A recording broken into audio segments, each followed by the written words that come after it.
So hello everyone, this is Saurav Singh and welcoming you all to Pep Talks presenting podcast. This is Friday podcast, and today we have very special guest with us, Mr. Diptanshu Chobe, who is having new very compatible experience in we talk about online teaching. We'll talk about that later, but first of all, let me introduce myself. Myself, Saurav Singh. I am a second year undergrad EC at Kuch Bihar Government Engineering College. And it's enough about me. I believe you did not know me much. So let's go to our special guest. He is Mr. Diptanshu Chobe. Diptanshu sir is really known for his great concepts, and he is really great at teaching some very tough subjects known to us, be it analog electronics, be it network theory, be it power system, be it measurements and whatnot. And he is really expertised with some of the very he can teach it really magically, and we all know him, right? And we have seen his classes on YouTube. Some of we are already subscribed member of his courses, and so I would, without going to further some boring introduction, so I would rather request Diptanshu sir to introduce himself briefly.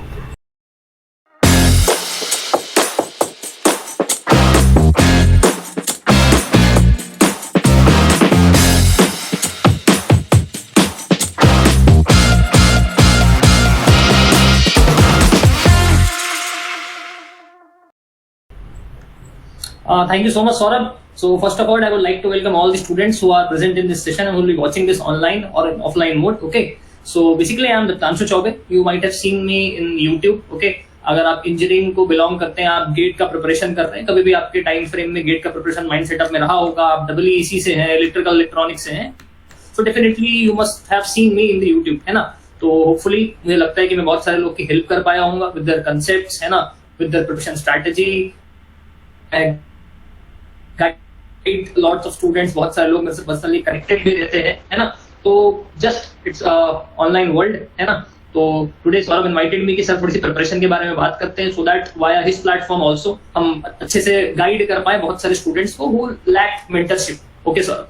या so that's fine. So without any further ado हम लोग क्या करेंगे अब, मैं आपको बता देता हूँ हमारा एजेंडा क्या है. What is the agenda of this particular podcast? The podcast agenda being जो 10 महीने बचे हुए हैं गेट के लिए, the April, May, June, July, August, September, October, November, December and जनवरी. फरवरी में तो एग्जाम है. सो जो 10 महीने बचे हुए हैं, और आई नो वेरी वेल कि हमारे CGC में, कुछ बिहार गवर्नमेंट इंजीनियरिंग कॉलेज में बहुत सारे बच्चे जो हैं वो गेट की एक्सटेंसिव प्रिपरेशन कर रहे हैं. सो उनके लिए we have got the best mentor mister Deeptanshu sir. So हम लोग इसी के अराउंड पूरा सेशन घूमेगा, और I believe this is the most important session you must be attending at this point in time. And we will be having some real time questions that how exactly should we be preparing now. अगर मैंने अभी तक कुछ भी नहीं किया है तो मैं क्या करूं, अगर मैं अभी से तैयारी स्टार्ट कर रहा हूं तो कहाँ से करूं, अगर अभी भी तो अगर मेरे को तैयारी करनी भी चाहिए कि नहीं, I am not sure what are these. So हम लोग उसी के बारे में बात कर रहे होंगे. हम लोग ऐसे भी क्वेश्चंस ले रहे होंगे जो वेरी कॉमन इन नेचर है कि सर अभी हम तैयारी स्टार्ट करेंगे तो कितने घंटे रोज पढ़े या कैसे पढ़े, मतलब क्या मुझे 2 सब्जेक्ट की तैयारी, 2 ब्रांच की तैयारी एक साथ करनी चाहिए, या मैं एक ब्रांच की करूं, क्योंकि हम लोग 2 ब्रांच के पेपर एक साथ दे सकते हैं, राइट? और for your information, Deeptanshu sir has numerous experience in online teaching, जैसे उन्होंने ऑलरेडी कहा. और this session is really going to be showing wonders if you are from electrical and electronics. If in case you are from other college, you might be from instrumentation as well. But for in general perspective, देखिए तैयारी हर branch के लिए common होती है, strategy is all common, बस syllabus अलग होता है. आई believe this is right. Okay.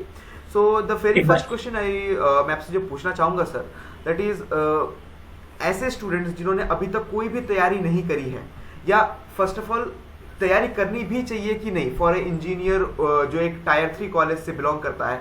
I won't say our college is totally tier 3 because it is a government engineering college and our students have really got enough potential. So क्या should we start preparing for GATE, or should we be diverting or devoting ourselves to some other examinations? So why GATE, first of all? That is the question.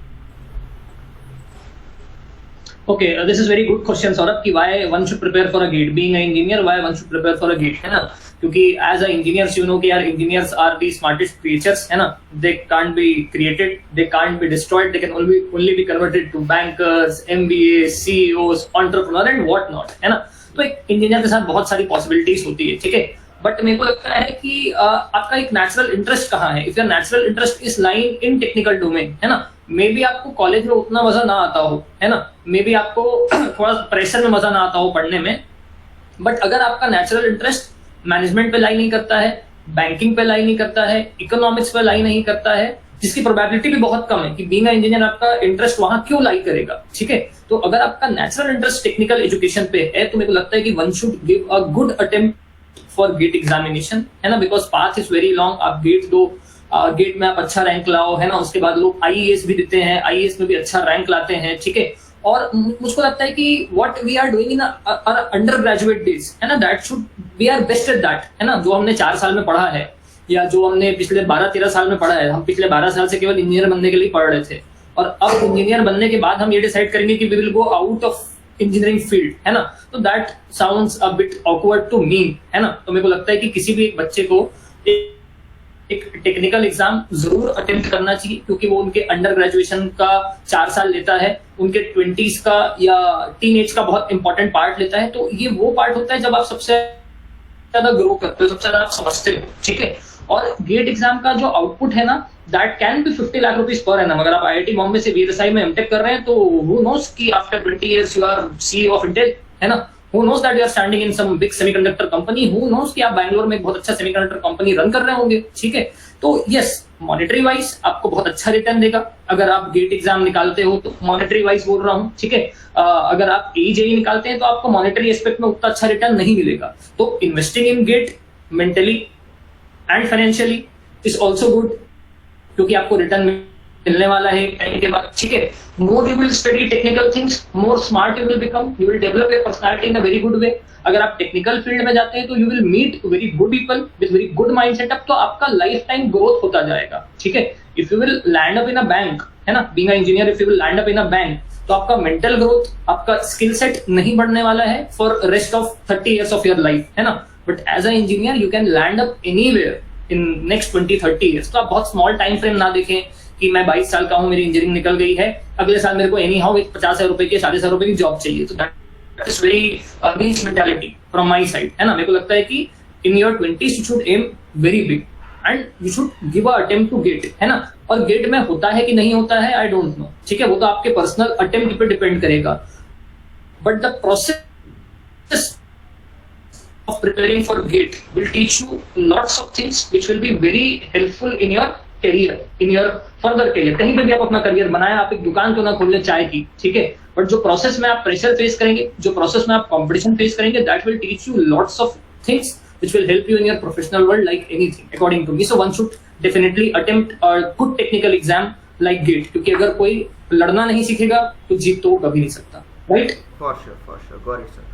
So according to you, आपके according बात ये कि अगर आप engineer करो तो at least you should be preparing for 1 attempt, at least एक attempt तो देना ही चाहिए गेट के लिए, क्योंकि आपने इंजीनियरिंग, आपने अपने आप को मैन्युफैक्चरिंग, आपने अपने आप को मैन्युफैक्चर इस अकॉर्डिंग किया कि आप इंजीनियर बन पाओ, और इंजीनियर बन के आप इंजीनियर्स का सबसे बड़ा एग्जाम ना दो, सो दैट्स इलीगल और क्राइम है ये, आई बिलीव, है ना।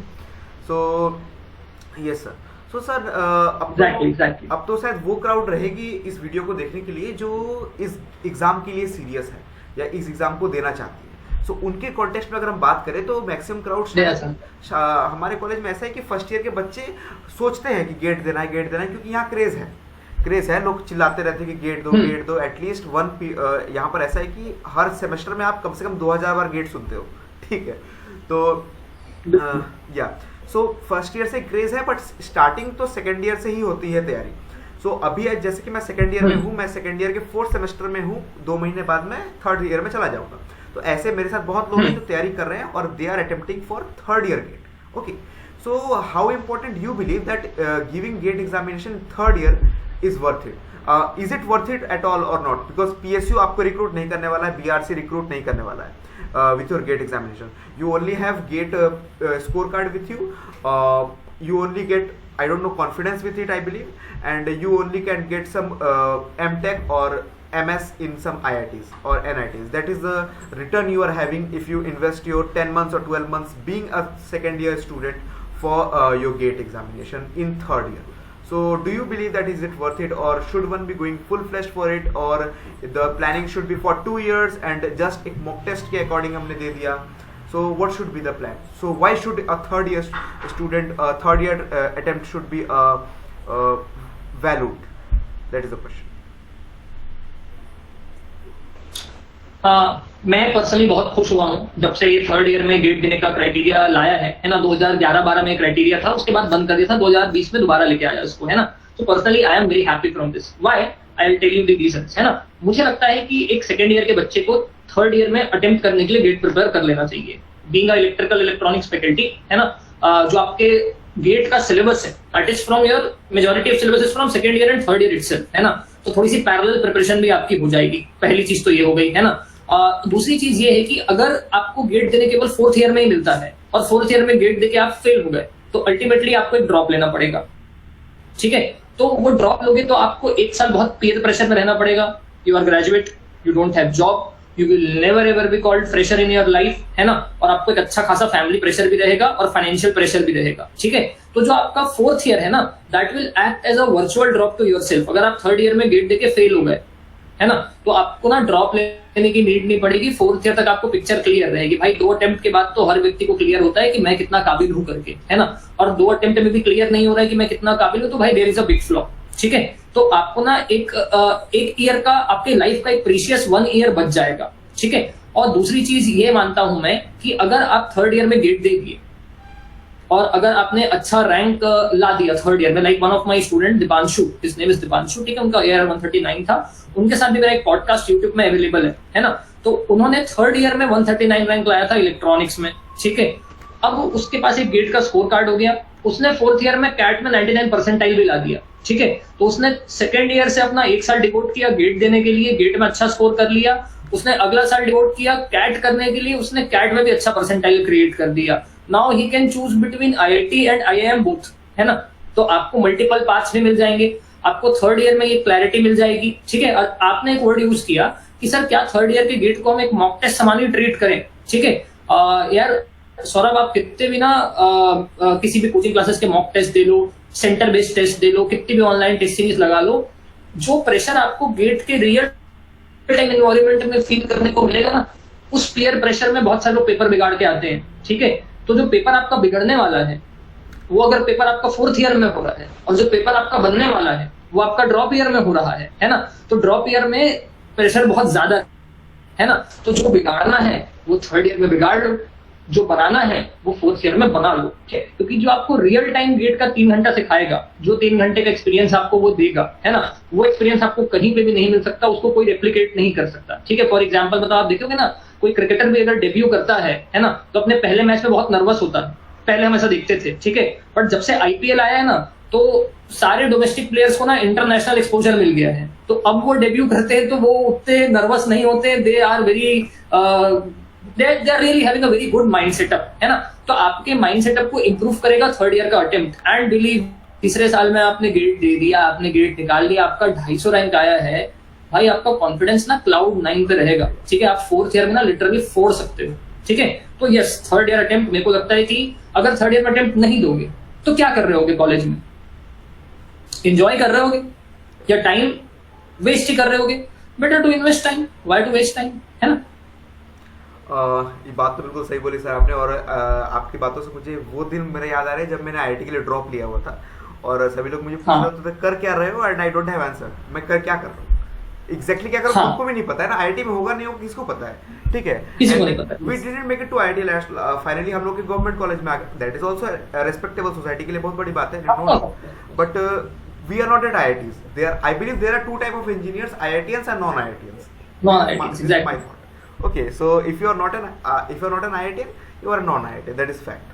So drop lena is really very tough decision. Or after graduation, taking drop means I can understand the amount of pressure one may be having. So you really motivated us, and I really praise you all that you should be going for third year GATE attempt for sure, and should be your serious attempt for sure.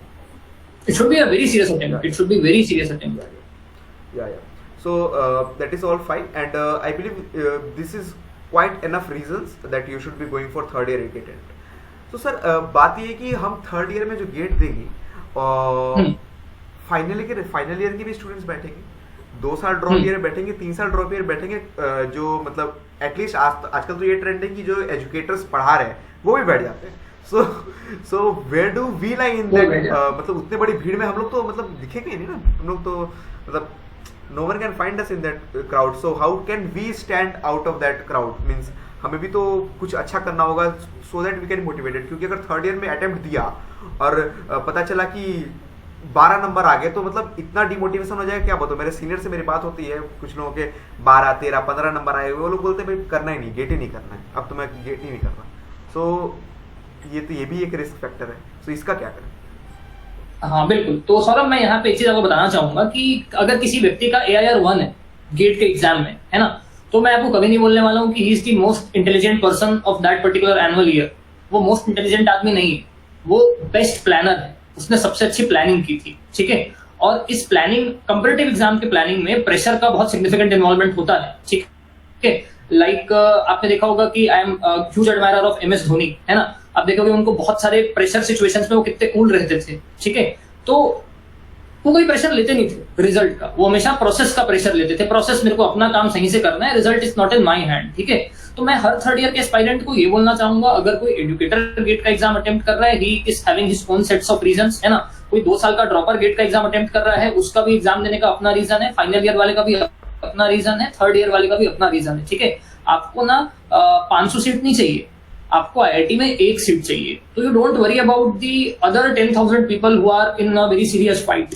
You just worry about your 1 seat, है ना. आप अपने 1 seat के लिए बहुत genuine attempt दें. ठीक है. अच्छा, अगर मैं फ्रेशर्स को बताना चाहूं तो अगर कोई तीसरी बार गेट दे रहा है, इसका मतलब है कि ही हैज फेल्ड 2 टाइम्स. अगर कोई चौथी बार गेट दे रहा है तो ही हैज फेल्ड 3 टाइम्स. और अगर आप पहली बार गेट दे रहे हो तो यू हैव फेल्ड 0 टाइम्स, है ना. तो आप फेलियर नहीं हो, they are failure. And failure का प्रेशर अलग होता है. मैं किसी ड्रॉपर को फेलियर नहीं बोल रहा हूँ. ठीक है. बट उनके ऊपर एक सिग्निफिकेंट प्रेशर रहता है, एवरी ड्रॉपर कैन अंडरस्टैंड. ठीक है. तो एक बात ऐसी है कि if some soil is fresh then there is best chance of cultivation on that, है ना.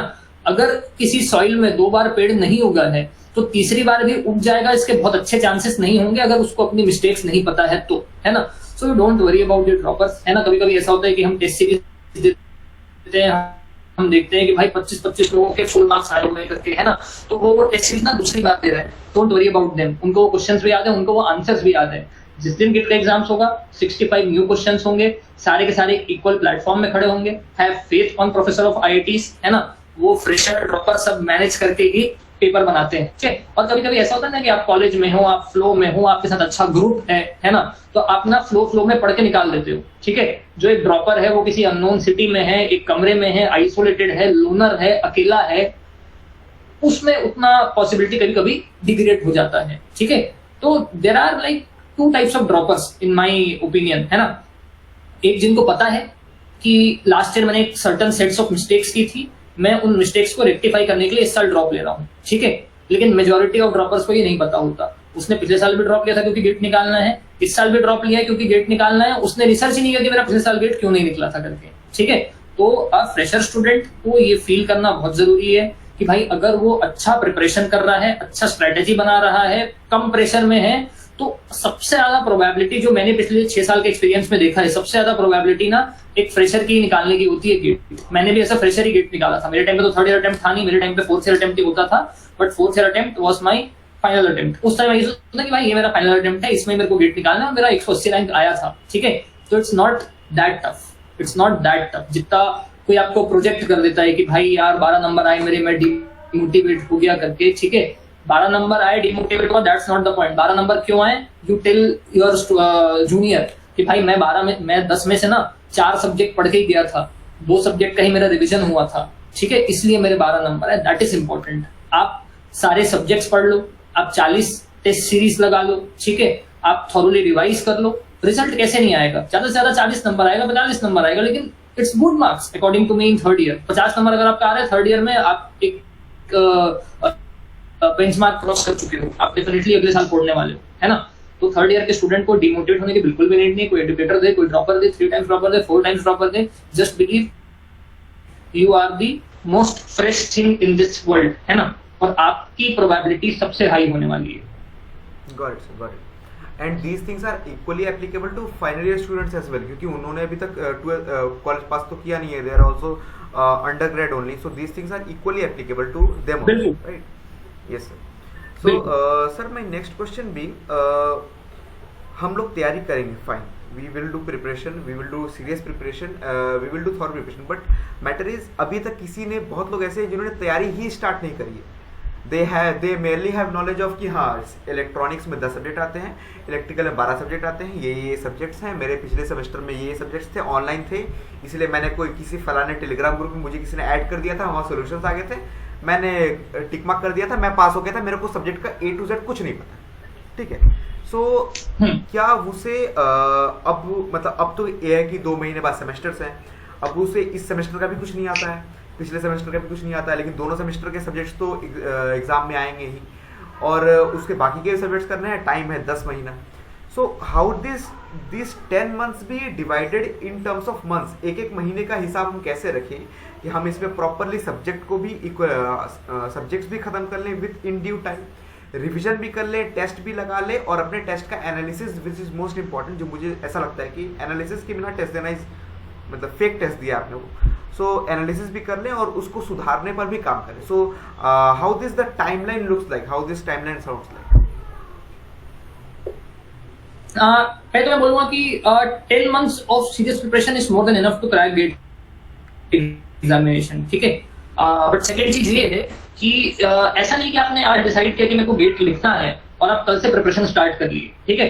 Your preparation should B backed by very good research of your syllabus, है ना। आपको अपने 10 सब्जेक्ट पता हो, है ना, 10 सब्जेक्ट में से आपको सीक्वेंसिंग पता हो कि पहले कौन सा पढ़ना है, बाद में कौन सा पढ़ना है ना। ऐसा नहीं कि आप एनालॉग से स्टार्ट कर लिए, आप केसीएल केवीएल में फंसे हो, आप नेटवर्क से स्टार्ट करो और आप तब केसीएल केवीएल सीखो, आप नेटवर्क को समझना सीखो, फिर आप एनालॉग में जाओ, फिर आप ईडीसी में जाओ, है ना। तो this should be a road map. तो आपको ना ये रोड मैप तैयार करना होगा, कंसल्ट योर सीनियर्स। आजकल तो यूट्यूब में इतना अबंडेंट में कंटेंट अवेलेबल है कि बहुत अच्छे अच्छे एजुकेटर्स ने प्रोवाइड किया है प्रिपरेशन स्ट्रेटेजी, मैंने खुद प्रोवाइड किया हुआ है, road map to your GATE examination. तो आप 10 सब्जेक्ट को लें, उसमें आप सॉर्टिंग करें कि भाई maths aptitude is a non technical zone, जो 28 नंबर का आने वाला है, 28 मार्क्स का आने वाला है। फिर टेक्निकल सब्जेक्ट्स लूं मैं 8, 9 जो भी होते हैं इलेक्ट्रिकल ईसी में, ठीक है। फिर यहाँ पे आप डिवीजन करें कि भाई बेसिक सब्जेक्ट कौन कौन से हैं, पहले मैं नेटवर्क पढ़ूं, कंट्रोल पढ़ूं, एनालॉग पढ़ूं, डिजिटल पढ़ूं, ईएमएफटी पढ़ूं। उसके बाद मैं सब्जेक्ट का लेंथ, ब्रेड्थ और डेप्थ को समझूं कि किसको डेप्थ में पढ़ना है। जैसे इलेक्ट्रिकल का हूं तो मुझको ईएमएफटी उतने डेप्थ में नहीं पढ़ना है ना। मुझको पावर सिस्टम डेप्थ में पढ़ना है, मशीन्स डेप्थ में पढ़ना है, पावर इलेक्ट्रॉनिक्स डेप्थ में पढ़ना है। तो ये नहीं कि 10 महीने है तो 10 महीने में 10 सब्जेक्ट को इक्वली डिवाइड कर दिया, नहीं भाई, है ना। ईएमएफटी को 10 दिन ही चाहिए इलेक्ट्रिकल वाले को पढ़ने के लिए, ठीक है। बट मशीन पढ़ने के लिए 40 दिन चाहिए या 45 दिन चाहिए, पावर सिस्टम पढ़ने के लिए 40 दिन चाहिए, 45 दिन चाहिए। आप दिन में 2 सब्जेक्ट पढ़ो और कौन से 2 सब्जेक्ट का पेयर बनाना है उसका प्लान करो, है ना। तो आपको एक पूरा रोड मैप रेडी करना है। यू शुड बी, आप खुद को मिरर में देखो एंड टेल योरसेल्फ कि भाई मेरी अच्छाइयां क्या है, मेरी बुराइयां क्या है। आपको पता है ना कि भाई एक बटर जो है ना, एक ठंडे तवे में नहीं पिघल सकता, पहले तो आपको ना तवा को गर्म करना पड़ता है, ठीक है। तो first thing you need to do is आप एक अच्छी सिटिंग हैबिट डेवलप करो, है ना। कि आप सुबह भी 4 घंटे की सिटिंग हैबिट लो, रात को भी 4 घंटे की सिटिंग हैबिट लो और बीच में अपना कॉलेज वगैरह सब निपटा लो, ठीक है। तो आप एक अच्छा रोड मैप डिसाइड करो, ठीक है। मैं ये नहीं बोल रहा हूँ कि जो मैं बोल रहा हूँ वो फॉलो करो, गेट योर टाइम, है ना। ये मत सोचो कि सुबह की अच्छी पढ़ाई होती है, शाम को अच्छी पढ़ाई होती है, दोपहर को अच्छी पढ़ाई होती है। मैं उस मेंटालिटी का व्यक्ति नहीं हूँ। जब आपको समझ में आ रहा है, चाहे वो रात के 3:30 बजे समझ में आए, जब आपको समझ में आ रहा है बस तो अच्छी पढ़ाई हो रही है, दैट्स इट, है ना। तो आप एक ब्लैंक पेपर लो, सब्जेक्ट्स लिखो, पहले कौन सा पढ़ूंगा वो डिसाइड करो, दूसरा कौन सा पढ़ूंगा वो डिसाइड करो, तीसरा कौन सा पढ़ूंगा वो डिसाइड करो, कौन सी पीवाईक्यूज मेरे टेबल पे होने चाहिए, कौन से नोट्स मेरे टेबल पे होने चाहिए, कौन सा टीचर मेरे स्क्रीन पे होना चाहिए। प्लान एवरीथिंग, हफ्ता भर लो आप प्लान करने के लिए, उसके बाद स्टार्ट करो, तो जर्नी विल बी स्मूथ, है ना। और आजकल तो यार हम लोग के टाइम पे तो उतना गाइडेंस था नहीं, ऑनलाइन अवेलेबिलिटी नहीं थी उतनी, है ना। अब तो इतनी ऑनलाइन अवेलेबिलिटी है कि आप एक बार गेट स्ट्रेटेजी सर्च करोगे, आपको बहुत सारे लाइन लग जाएंगे आपको हर एक एजुकेटर्स के वीडियोस के, है ना। जिससे भी आपकी फ्रीक्वेंसी मैच करती है, गो अहेड, वॉच इट, 3-4 लोग का देख लो, है ना। सबके अच्छे अच्छे पॉइंट्स ले लो and make a plan. Don't jump into this sea without a plan, because if you jump without a plan, you are definitely going to sink. If you need to sail through, you should have a proper plan A and plan B also. Okay? Yes sir. Sir the matter being आजकल क्या है कि हम लोग we are also means stuck with this abundant of content. Actually आपने भी analogue पढ़ा रखा है और 20 अलग एजुकेटर्स ने भी एनालॉग पढ़ा रखा है. सो अब मैं हाँ तो अब नाउ वी आर स्टक कि मैं आपका एनालॉग पढ़ूं which is the best I believe. So sorry which is I believe the best और बाकी लोगों का एनालॉग पढ़ूं. सो मैं किसका एनालॉग को ज़्यादा मतलब 20 लोगों का तो ऑब्वियसली नहीं पढ़ सकता. 140 घंटे के कंटेंट में 20 लोगों का कैसे पढ़ सकता हूँ. 2 साल निकल जाएगा एनालॉग पढ़ते पढ़ते और लास्ट में कुछ भी नहीं सीख पाऊंगा. Right, because we need to go through practice, we need to go through test, we need to go through PYQs. उसमें बहुत सारे प्रोसेस है. तो how do we make the refine, हम लोग उसको मतलब रिफाइन कैसे करें कि नहीं हम लोगों को इस एजुकेटर से ये पढ़ना है, इस एजुकेटर से ये पढ़ना है. So there should be means अपनी खुद की चॉइसेस होनी चाहिए या किसी से रेफरेंस ले लें या हर एजुकेटर का पहला वीडियो देख लें और समझ लें कि नहीं ये होना चाहिए, या we should go for some dedicated coaching जहाँ पर दे कोचिंग डिसाइड करेगी कि आप इससे पढ़ो ये बेस्ट है और कोचिंग इसकी गारंटी लगेगी कि वो पूरी चीज़ कराएगी. So what is your guidance to that, because इतनी ज़्यादा कंटेंट है कि कोचिंग की भी बहुत कुछ खास जरूरत आई बिलीव उस तरह से नहीं है जैसे आज से 5 साल पहले थी, है ना. देखो यार मैं तो आपको बताऊंगा कि जब से ये चीजें आई है ना, जब से ऑनलाइन वर्ल्ड आया है, पहले तो बहुत सिंपल था कि आपने एक ऑफलाइन कोचिंग ज्वाइन की, अब आपको जो वहां पढ़ाएगा आपको मजबूरी में पढ़ना पड़ेगा. You are no one to say anything, है ना. लेकिन जब से ये कोविड आया है और एडटेक इंडस्ट्री में बूम आया है ना, तो आपको बहुत मल्टीपल प्लेटफॉर्म्स देखने को मिल गए हैं, है ना. मल्टीपल प्लेटफॉर्म्स तो छोड़ो, सेम प्लेटफॉर्म में आपको 5 टीचर देखने को मिल जा रहा है एक ही सब्जेक्ट का, है ना. क्योंकि एकदम से मनी का फ्लो बढ़ गया है गेट इंडस्ट्री में या किसी भी एजुकेशन इंडस्ट्री में जब से एडटेक कंपनीज आई हैं. ठीक है, तो यहाँ पे सबसे ज्यादा स्ट्रगल जो हो रहा है ना वो यहीं पे हो रहा है कि how to select a right educator for yourself, है ना. क्योंकि अगर आपको एक रैंडम प्लेलिस्ट दिखी, आपने पढ़ना उससे स्टार्ट कर दिया, आपने पूरा खत्म कर दिया 40 घंटे का, आपको सब समझ में भी आ गया, लेकिन जब आप एग्जाम अटेम्प्ट किए तो आपसे क्वेश्चन ही नहीं बने क्योंकि आपको समझ में तो सब आया बट वो कंटेंट शायद गेट के लेवल का था ही नहीं, है ना. तो इसका मैं क्या बोलूंगा आपको कि एक तो ना आप अगर आपको ना एक अच्छे सोसाइटी में रहना है, सोसाइटी में रहना है मतलब कि अगर आप गेट प्रिपरेशन कर रहे हो तो don't keep it to yourself कि मैं गेट प्रिपरेशन कर रहा हूँ, एक रूम में बंद होकर गेट प्रिपेयर करूंगा, किसी को बताऊंगा ही नहीं, है ना. आप बहुत सारे लोगों से बात करो, ठीक है, जो गेट प्रिपेयर कर रहे हैं, है ना. आप बहुत सारे जगह पे ना रिव्यूज देख लो, ठीक है, जो लोग गेट प्रिपेयर कर रहे हैं, है ना. अब देखो ऐसा है कि आपको पता है कि 3 4 5 बड़े गेट इंडस्ट्री में, ठीक है, तो अगर उनके चैनल पे कोई पढ़ा रहा है तो वो डेफिनेटली अच्छा पढ़ा रहा होगा, ठीक है, तभी वो कंपनी उसको हायर की होगी पढ़ाने के लिए, अदरवाइज तो नहीं हायर करती, है ना. मतलब ये तो बहुत नॉन टेक चैट है तो मैं आपके साथ कुछ भी बात कर सकता हूँ, किसी पर्टिकुलर प्लेटफॉर्म पे तो है नहीं, है ना. तो व्हाट यू डू कि आप 4-5 नाम के बियॉन्ड मत जाओ, है ना. आप 4-5 नाम के बियॉन्ड मत जाओ, ठीक है. आप क्या करो कि ना किसी के भी लेक्चर का ना पहला 8-10 मिनट देख लो. तो पहली चीज आपको ये क्लियर रहनी चाहिए कि टीचर कम्युनिकेट कैसे कर रहा है. प्योर इंग्लिश है क्या, वो अपनी बातों को बहुत क्लैरिटी से बोल पा रहा है क्या, है ना. वो बोर्ड में बहुत अच्छे से लिख रहा है क्या, क्योंकि एट दी एंड इंपॉर्टेंट क्या है मेरे को उसकी सारी बातें बहुत अच्छे से कम्युनिकेट होनी चाहिए, है ना. वो मेरे को नोट्स दे रहा है कि नहीं दे रहा है, मतलब जो बोर्ड में लिख रहा है क्या मैं उसको नोट डाउन कर पा रहा हूँ, क्या मेरे नोट्स बन पा रहे हैं कि नहीं बन पा रहे, क्योंकि मैं बार बार वीडियो नहीं देख पाऊंगा. मेरे को उसको 60-70 घंटे देखने के बाद एक कॉपी में मेरे को उसका कंटेंट का क्रक्स चाहिए जिसको मैं बार बार पलट के पढ़ सकूं, है ना. तो पहले तो आप जज करो कम्युनिकेशन कैसा है, आपसे फ्रीक्वेंसी मैच हो पा रही है क्या. मेरे को लगता है कि टीचर का कम्युनिकेशन बाइलिंगुअल होना चाहिए, है ना, ताकि अच्छा से आप डाइजेस्ट कर पाओ, ग्रास्प कर पाओ, है ना. सेकंड चीज आप ये देखो कि मोनोटोनस तो नहीं हो रहा है, बोरिंग तो नहीं हो रहा है, मैं इस व्यक्ति को 100 घंटे या 80 घंटे झेल सकता हूँ कि नहीं झेल सकता हूँ, मैं सो तो नहीं जाऊंगा. वेरी इंपॉर्टेंट फैक्टर यार, है ना. अगली चीज क्या कि क्या मैं कॉपी में लिख के अच्छे से नोट्स बना पा रहा हूँ, ठीक है. आप एक बार प्लेलिस्ट को पूरा स्क्रॉल कर लो ऊपर तक के नीचे तक के, है ना. आप देखो कि क्या भाई इसने क्वेश्चंस कराए हैं कि नहीं कराए हैं, है ना, इसने सारे टॉपिक्स कवर किए हैं कि नहीं किए हैं. और 3-4 एडुकेटर को देख लो आप, है ना. हो सकता है कि आपको मैं पसंद आऊं, आपके किसी एक फ्रेंड को कोई और पसंद आए, आप एक जजमेंट ले लो कि हाँ यार इसको मैं देख सकता हूँ करके, ठीक है। और थोड़ा सा अपने फ्रेंड से रिव्यू लोगे तो आपको बता ही देंगे कि हाँ यार मैं इसका देखा था, मेरे को समझ में आया, तो तू ये वाली प्लेलिस्ट देख ले, है ना। मैं उसका देखा था, मेरे को उतना समझ में नहीं आ पाया, है ना, तो मैं तेरे को सजेस्ट करूंगा कि तू इनका देख ले। तो एक थोड़ा सा वर्ड ऑफ माउथ भी अब इम्पोर्टेंट हो गया है जब से कंटेंट बढ़ गया है ना। क्योंकि यार अब तो क्या है कि भाई जो टीचर आ रहा है वही नेटवर्क पढ़ा दे रहा है फटाफट फटाफट फटाफट, है ना। क्योंकि सबसे आसान है, एक सर्किट बनाओ, सॉल्व करना चालू करो। बट क्या वो कंटेंट गेट में अप टू द मार्क है, वो कौन जज करेगा? वो वही जज करेगा जिसका रैंक आया है ना। तो थोड़े टॉपर टॉक्स सुन लो कि वो कहाँ से पढ़ा था। और मैं हमेशा सजेस्ट करता हूँ कि टॉपर टॉक्स ना आप टॉप 100 के मत सुनना, 200 के बाद वालों के सुनना। उनको कम लोग सुनते हैं और वो लोग सच बोलते हैं, है ना। ये जो ऊपर है ना, तो उनके ऊपर बहुत पेयर प्रेशर होता है एजुकेशन इंडस्ट्री का कि भाई तू मेरा नाम मिले, तू मेरा नाम मिले, तू मेरा नाम मिले। तो यू बी बिट स्मार्ट। आप 200 के उस पर वालों का सुनो, उनको ऐसे भी कम लोग सुन रहे हैं, वो लोग सच भी बोलते हैं क्योंकि उनको प्रेशराइज भी नहीं करता, है ना, कि मैं किससे पढ़ा था, क्या पढ़ा था, ठीक है। तो फॉलो दिस एल्गोरिथम। 200 के ऊपर is considerably very good rank. ऐसा नहीं कि वो खराब रैंक है या उनका कुछ होना नहीं है, ऐसा there is a very good rank, उनको भी सुनना दैट्स वेरी गुड रैंक। हाँ, मतलब उसका तो बस ये मान के चलो कि 200 और 50 में इतना ही फर्क है कि 2 क्वेश्चन गलत हो गए थे उसके। नंबर ऑफ सिली मिस्टेक्स से ही फर्क है, नॉलेज बराबर है मेरे हिसाब से। मेरे हिसाब से टॉप 300 350 में नॉलेज का कोई बहुत खास डिफरेंस नहीं होता है ना। It's just about number of silly mistakes examination, है ना। तो आप उनको सुनो, they will give you a very good review of everyone, है ना। या आप एक प्रॉपर को व्हाट्सएप पे मैसेज कर लो। आपके कॉलेज में एक ना एक बच्चा तो होगा जिसका 250 रैंक आया होगा, 200 रैंक आया होगा, 100 रैंक आया होगा। आपका सीनियर होगा, जूनियर होगा, कोई भी होगा। तो आप नंबर जुगाड़ो, फेसबुक में पकड़ो, मैसेज कर दो, सर ये पढ़ना है यार, कहाँ से पढ़ूं बताओ, विल डेफिनेटली सजेस्ट, है ना। तो थोड़ा सा वर्ड ऑफ माउथ पे चली गई है इंडस्ट्री, है ना। तो सर आपको क्या लगता है आपके according the best time to complete the whole syllabus को? अच्छा, फर्स्ट एक मेरा एक फ्रेंड है, उसने मेरे को क्वेश्चन पूछने को बोला, तो मैं पूछता हूँ, how should the revision strategy be means maintained? क्या हमें रिविजन हर एक सब्जेक्ट के साथ साथ करना चाहिए? मतलब आई बिलीव रिविजन का सबसे बेस्ट सोर्स टेस्ट होता है, तो टेस्ट क्या हर सब्जेक्ट के बाद देना चाहिए, या 2-3 सब्जेक्ट करने के बाद एक पार्ट टेस्ट देना चाहिए, या कब आजकल सब्जेक्ट वाइज के अंदर भी टॉपिक वाइज टेस्ट आने लगे?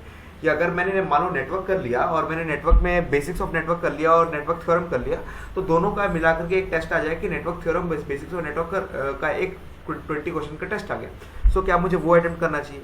क्योंकि मीन्स वो भी एक अच्छा सोर्स है और ये भी अच्छा है कि मैं सारी चीज़ों का मिलाकर क्वेश्चन दे रहा हूँ, क्योंकि आजकल क्वेश्चन शायद ऐसे नहीं आते हैं। आई बिलीव जेईई एडवांस का पैटर्न भी आपके आजकल गेट बड़ा फॉलो कर रहा है कि मैंने एक क्वेश्चन उठाया, उसमें मुझे एसी सोर्स का क्वेश्चन है बट उसमें नॉर्टन थ्योरम भी अप्लाई करना है, ठीक है। तो उस टाइप का क्वेश्चन आ रहा है, तो मुझे अगर मुझे नॉर्टन थ्योरम एसी सोर्स नहीं आता होगा तो मैं नॉर्टन थ्योरम का क्वेश्चन अप्लाई नहीं कर पाऊंगा और वही क्वेश्चन गेट करेगा। तो क्यों मैं पार्ट टेस्ट दूं? क्या पार्ट टेस्ट देना वर्थ इट है, या मुझे डायरेक्ट पूरा सब्जेक्ट खत्म करना चाहिए फिर मुझे टेस्ट देना चाहिए, या मुझे 2-3 सब्जेक्ट खत्म करने के बाद एक 2-3 सब्जेक्ट का एक साथ टेस्ट देना चाहिए? So what should be the best revision strategy according to? हाँ, बेसिकली आपके 2 क्वेश्चन है अभी सौरभ यहाँ पे। पहला तो आपका रिवीजन स्ट्रेटेजी है ना। बताता हूँ कि revision is a very complex thing, है ना, जिसको मोस्ट ऑफ द लोग फिगर आउट नहीं कर पाते हैं। और अच्छा रिवीजन ना होना बहुत सारे लोगों का रैंक नहीं आने का कारण भी होता है, ठीक है। तो revision should be layer by layer. मैं बोलता हूँ कि आप क्या करो, पहले तो आप सब्जेक्ट पूरा पढ़ लो एक टीचर से। आप पढ़ लिए, कब डिसाइड होगा? जब आपने उसके नोट्स पूरे बना लिए हैं और उस टीचर द्वारा बुकलेट जो दी गई है उससे सारे क्वेश्चन लगा लिए हैं, ठीक है। Now you are ready to जज दैट सब्जेक्ट कि मेरा कितना स्ट्रांग है, मेरा कितना वीक है, ठीक है। तो अभी आपका जब इतना काम हो गया, सब्जेक्ट का नोट्स बन गए और क्वेश्चन लग गए, आपके क्वेश्चन सॉल्व कर लिए आपने, है ना। उसके बाद ना आप 3-4-5 ब्लैंक शीट लेके बैठो और अपनी नोट्स को पूरा पढ़ लो और पैरेलली में उसका शॉर्ट नोट बना लो, ठीक है। और इस शॉर्ट नोट को हर 30-35 डेज में आप रिवाइज करते जाओ, ठीक है। हर 30-35 डेज में 4-5 पेजेस में जो आपका शॉर्ट नोट बना है उसको आप पढ़ लो एक बारी, है ना। बहुत बहुत ध्यान से नहीं, बहुत डीपली नहीं, बट पढ़ लो, जस्ट पढ़ लो, ठीक है। उसके बाद ये पहला रिवीजन था आपका, लेयर 1 का रिवीजन। अगला रिवीजन आप कब करोगे? जब आप अपने जीवन का पहला मॉक टेस्ट देने वाले होगे। पहला मॉक टेस्ट, बीच में बहुत सारे पार्ट टेस्ट वगैरह आएंगे, लेकिन आप जब पहला मॉक टेस्ट दोगे तब आप अपना सेकंड रिवीजन करना, ठीक है। और जब आप सारे मॉक दे लोगे, 7-8 मॉक दे लोगे, या आप 5-6 मॉक दे चुके हो, आपका डेली मॉक चलता रहेगा, तो आप अपना एक फाइनल रिवीजन स्टार्ट करना। उस समय उस टॉपिक को दोबारा एक बार थॉरोली आप 1-1.5 दिन का टाइम निकाल के पढ़ लेना। इतना रिवीजन बहुत सफिशिएंट होता है। रिवीजन को लोग ऐसा कुछ बना दिए हैं कि भाई पता नहीं कौन सा एकदम कॉम्प्लेक्स चीज है वो, है ना, जो मतलब क्या बोलते हैं चांदनी रात में ही हो सकती है, तो ऐसा कुछ भी नहीं है, ठीक है। कीप इट वेरी सिंपल, है ना। आपको ये पता रहे कि आपका एजेंडा क्या है। आपका एजेंडा है क्वेश्चन सॉल्व करना, ठीक है। और क्वेश्चन सॉल्व करना को भी मैं एजेंडा नहीं बोलूंगा, लिमिटेड टाइम में क्वेश्चन सॉल्व करना। तो best supplement for that is your, जो आपके सेकंड क्वेश्चन पे आ रहा हूं मैं, best supplement for that is your what, test series, ठीक है। अब आप बोलोगे कि मैं पहले ही दिन इंटरनेशनल बॉलर को फेस करूंगा, पॉसिबल नहीं है ना। You need to go layer by layer, है ना। आप पहले अपने गली में खेलो, उसके बाद आप अपने मोहल्ले में जाके खेलो, फिर आप डिस्ट्रिक्ट लेवल में खेलो, फिर आप स्टेट लेवल पे खेलो, फिर आप नेशनल्स खेलो, फिर आप इंटरनेशनल खेलो। तो same way, go for topic wise test, go for subject wise test, go for mixed subject test, then go for mock test, है ना। तो ये आपको लग रहा होगा कि बहुत बेनिफिशियल नहीं होता है टॉपिक वाइज टेस्ट में, क्योंकि आपने एक चैप्टर पढ़ा, उसका टेस्ट दिया, तो अच्छे नंबर आने की प्रोबेबिलिटी ज्यादा होती है। आप लाओ ना अच्छे नंबर, किसने रोका है, आप लाओ अच्छे नंबर, ठीक है। एटलीस्ट आप इस चीज से तो श्योर हो गए कि हाँ यार मुझसे लिमिटेड टाइम में क्वेश्चंस बनते हैं, है ना। तो it's buildup of your mind setup, है ना। आपका माइंड सेटअप कितना अच्छा बिल्डअप हो रहा है, ये अपने लिए इंपॉर्टेंट है, ठीक है। तो वो layer by layer, step by step, ठीक है। आप एक दिन में ही आपकी हाइट 1 फीट नहीं बढ़ जाती है, ग्रेजुअली धीरे धीरे बढ़ती है ना। तो आप ग्रेजुअली धीरे धीरे अपना लेवल बढ़ाओ, chapter wise, topic wise, subject wise, mixed subjects, then your mock, right, है ना। Yes sir. Actually these things sounds very logical. ये चीज़ थोड़ी logical sound हो रही है, and this is something where we lack in terms of guidance I believe. और बहुत लोग इसी में फंस जा रहे हैं, क्योंकि हमारे कुछ सीनियर्स हैं वो बोल रहे थे कि we have directly applied for mock test, कुछ फ्री टेस्ट हो रहे थे, संडे को कुछ टेस्ट वेस्ट हो रहे थे, हम लोगों ने फ्री में दे दिया और लास्ट में हम निपट गए। So that is the situation I am listening to. So anyways, so sir और एक बात है, अगर हमें 10 महीने के अंदर गेट को एक मतलब अच्छे रैंक के साथ, रेस्पेक्टेबल रैंक के साथ थर्ड ईयर के अंदर या फाइनल ईयर के अंदर एस करना है, so what according to you should be a ideal time table और रूटीन, और you understood what I want to say, मतलब क्या करना चाहिए कि एक ideal day, what should an ideal day of an ideal aspirant look like, sounds like, if you want to do it in 10 months, if you want to do it with good rank, is with good rank in GATE 2023 है। इसमें आपके fundamentals बहुत clear होने चाहिए, preparation के fundamentals I mean to से, है ना। कैसे, आपको ये पता है कि भाई आप ना महीने भर का खाना एक दिन में नहीं खा सकते, आपको थोड़ा थोड़ा रोज खाना पड़ेगा, है ना। तो आप ये मत सोचो कि मैं आज बैठूंगा परसों मेरा नेटवर्क खत्म हो जाएगा, ठीक है। तो सबसे पहले तो आपने एक और वर्ड यूज किया था अभी कि सर एक रिस्पेक्टेबल रिजल्ट कैसे आएगा। तो आप के लिए रिस्पेक्टेबल रिजल्ट क्या है वो आप डिसाइड करो। शायद आप आईआईटी बॉम्बे से बीटेक कर रहे हो तो शायद अंडर 10 रैंक आपके लिए रिस्पेक्टेबल, ठीक है। बट अगर आप किसी टायर 6-7 सिटी के इंजीनियरिंग कॉलेज में आप पढ़ रहे हो, जो डिप्लोमा करके आए हो जहां से, तो आपके लिए 1000 रैंक भी रिस्पेक्टेबल हो सकता है। तो सेट योर गोल, है ना। Your goal should be aggressive. ऐसा नहीं कि आप 10,000 रैंक का गोल बना लिए, your goal should be aggressive. मेरे को लगता है कि one should be very aggressive in his young days at least, है ना। कम से कम मतलब यंग डेज में एग्रेसिव नहीं रहेगा तो कब एग्रेसिव रहेगा, है ना। तो make a aggressive target for yourself कि हाँ मेरे को 500 रैंक लेके आना है, मैं 500 रैंक लेके आऊंगा तो मैं खुश रहूंगा।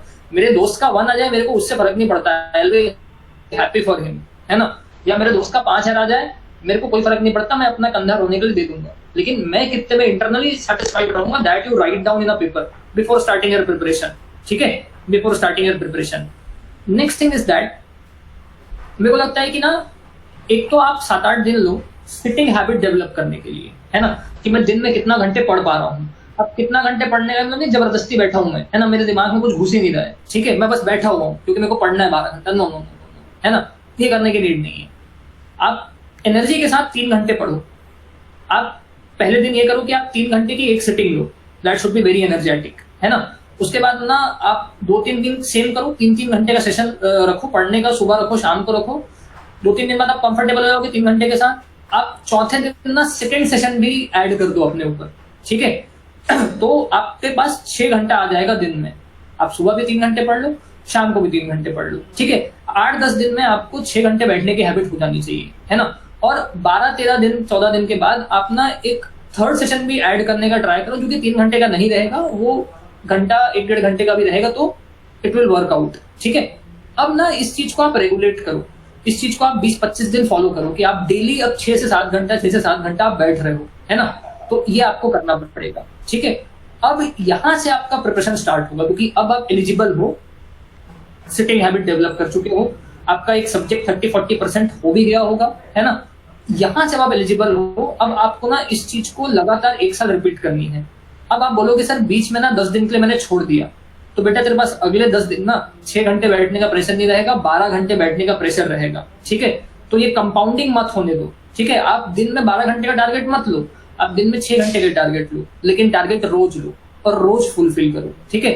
मोर यू विल बी कंसिस्टेंट। मेरा हमेशा ये मानना है कि आपको ना इंपल्सिव प्रिपरेशन नहीं चाहिए कि मैं आज कुछ नहीं पढ़ा, कल 24 घंटे पढ़ा और परसों से फिर 3-4 दिन बेड पे ही पड़ा हुआ हूँ, वो आपको हेल्प नहीं करेगा।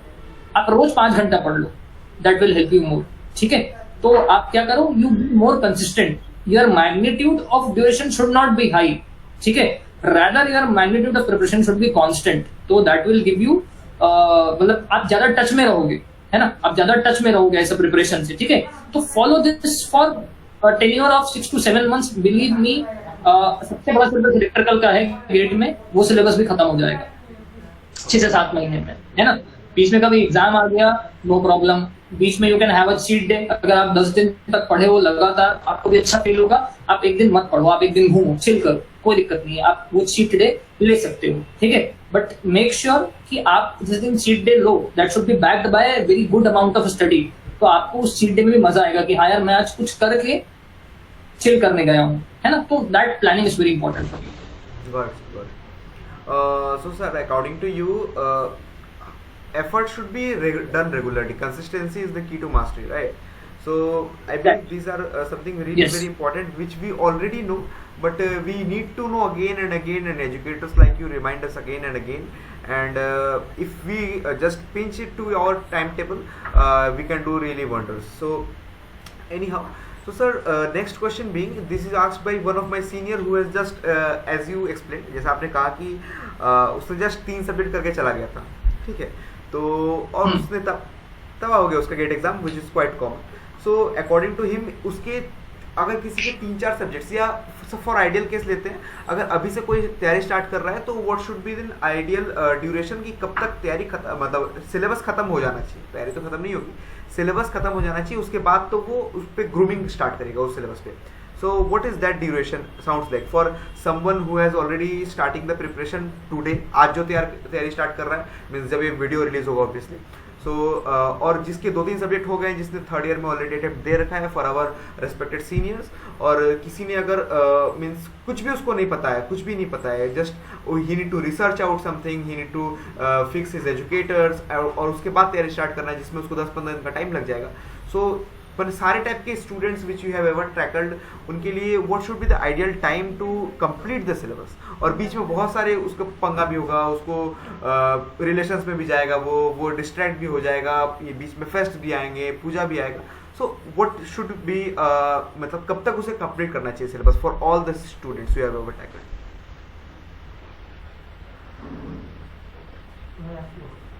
इसमें मैं अपना एक पॉइंट ऐड करूंगा कि सिलेबस खत्म करना जल्दी से जल्दी इट्स नॉट वेरी गुड, है ना। मेरे को लगता है कि अगर आप जुलाई में सिलेबस खत्म कर लोगे ना, तो अगर मैं 100 लोग का सिलेबस जुलाई में खत्म करवा देता हूँ और गेट फरवरी में है, तो 100 में से 5 ही सक्सेसफुल होने वाले हैं, सब सक्सेसफुल नहीं होंगे, है ना।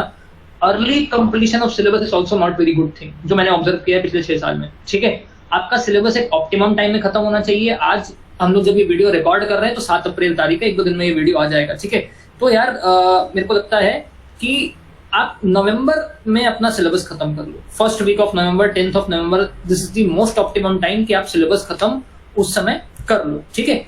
और उसके बाद ना हार्डली 1-1.5 महीने की ग्रूमिंग की नीड रहती है सब्जेक्ट्स में, अगर आपने जेन्युइनली अच्छे से पढ़ा है तो, है ना।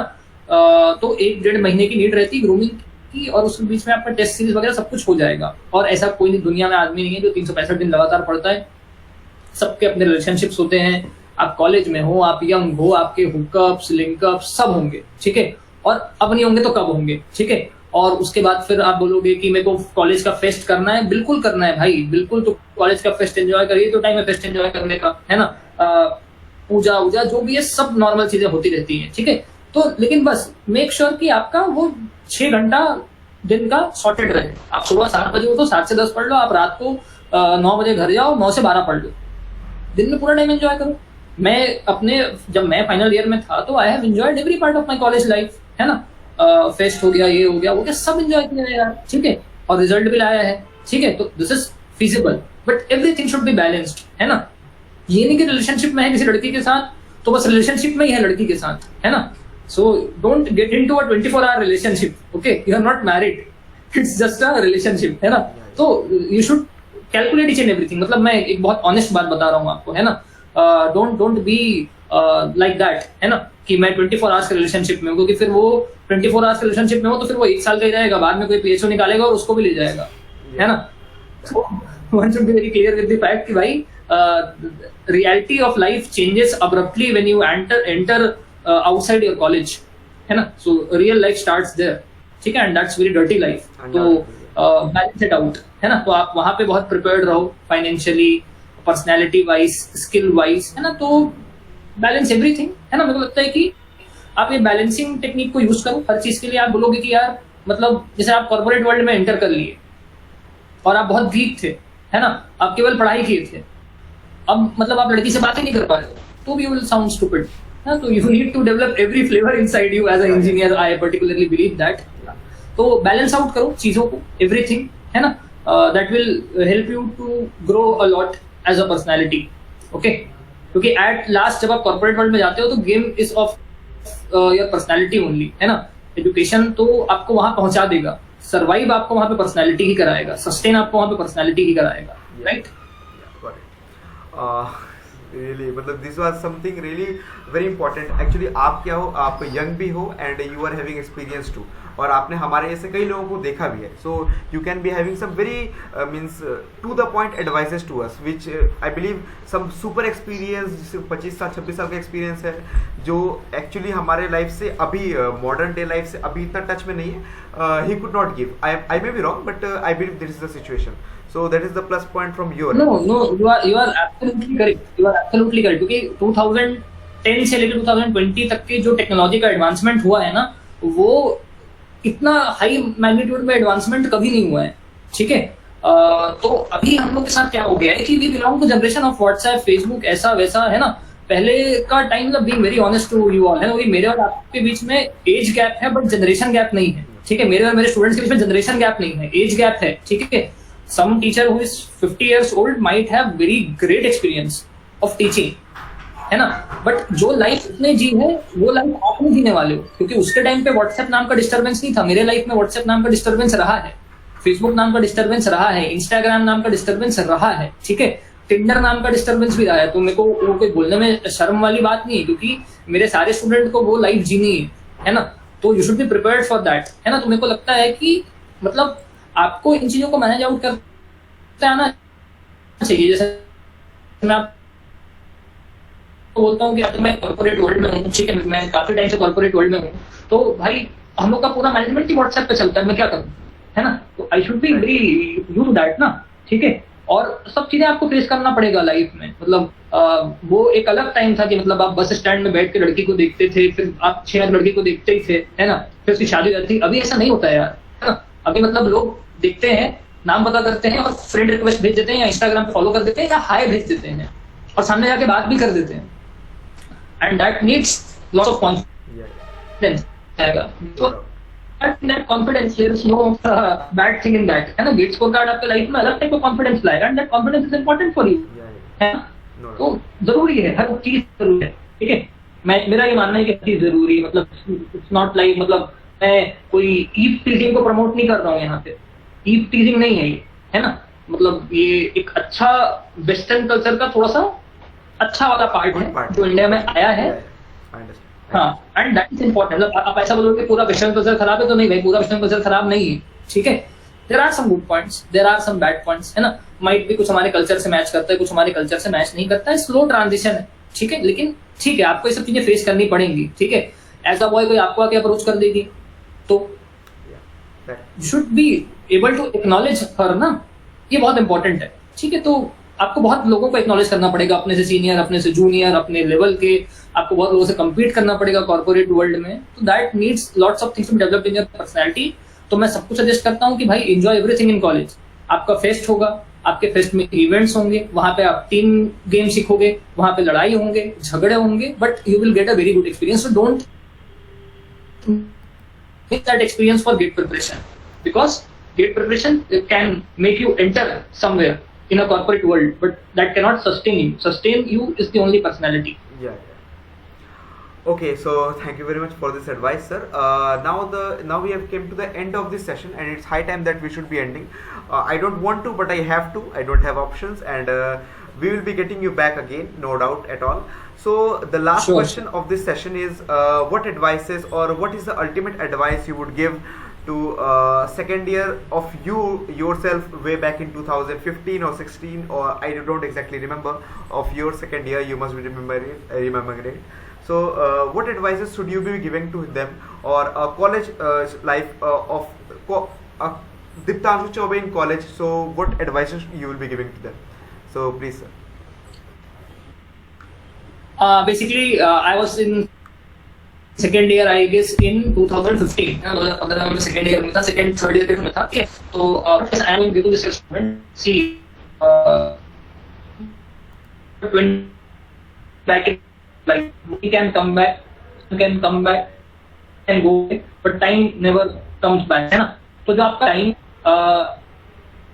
आप कॉलोगे, so you'll be very happiest person, है ना? आप कुछ आप कॉलेज किस लिए गए हो? आप कॉलेज गए हो इंजीनियरिंग करने के लिए, इतना अच्छी और तगड़ी फील्ड हो, ठीक है? लॉट, ठीक है? आप गेट प्रिपरेशन करो, है ना? मतलब आप ये जाने की स्टोरी बताओ बैठ के, ठीक है? एक ऐसे इंसान बनो एवरीथिंग, फेस्ट भी अटेंड किया है, वो घुमा भी है, वो रोड ट्रिप भी किया है, वो क्लासेस बंक किया है. That's what a success like. Anything, है ना? और सेकेंड ईयर के बच्चों को मैं बताऊंगी, खुद को अनलकी फील करता हूँ कि वो जो थर्ड ईयर वाला, ब्रिटिश श्योर कि मैं थर्ड ईयर में निकालता और बहुत अच्छा निकालता और बहुत ऑनेस्ट अटेम्प्ट देता, ठीक है? तो just all the best to each and every viewer of this particular channel, है ना? जो भी इस वीडियो को देखने वाला है फ्यूचर में अभी है, तो all the each and every one. कभी भी आपको लगता है कि you need to me for some amount of guidance और मेंटरशिप, ठीक है? सौरभ कॉल करेंगे तो feel free to connect with me. Yeah. So definitely, sir. Thank you very much for your precious advice. So any one of you having any questions, please feel free to comment down below. I'll be definitely reaching it to you. If in case you want to, if it's an urgent question or urgent query, definitely get down to me. My WhatsApp number or my contact ID is with everyone, I believe. If in case you don't have, I'll be providing it in the description box. At the same time, if you want to connect to Diptanshu sir, also you connect to me via, I'll ask those questions to Diptanshu sir. If in case it is a very serious and urgent question, in extraordinary cases, after taking permission from Diptanshu sir, I'll be sharing his contact with you as well. But that should be very secret, okay? So anyways, to end this session with, I would really appreciate this session. I would appreciate Diptanshu sir for being here with us, spending his time with me, with pep talks basically. And after all, this channel is all yours. So do consider liking this video if you like this amazing content from Diptanshu sir, amazing advices from him. Also do consider subscribing this channel, do consider liking this video, do consider sharing it to your peers, all the needy ones, whoever need this video. So thank you very much all of you. You have been absolutely fantastic audience seeing this video till now. It's already been 53 minutes 19 seconds. So thank you very much for being here with us, listening to us. You guys play a huge role for our community, taking CGEC to a next level at a global note. And I would again thank Diptanshu sir and appreciate his efforts for being here. So thank you very much, Diptanshu sir. We'll be getting you back again with some other topic and other content. So thank you very much, sir. Thank you everyone. Have a great day ahead. Jai Hind. Thank you very much.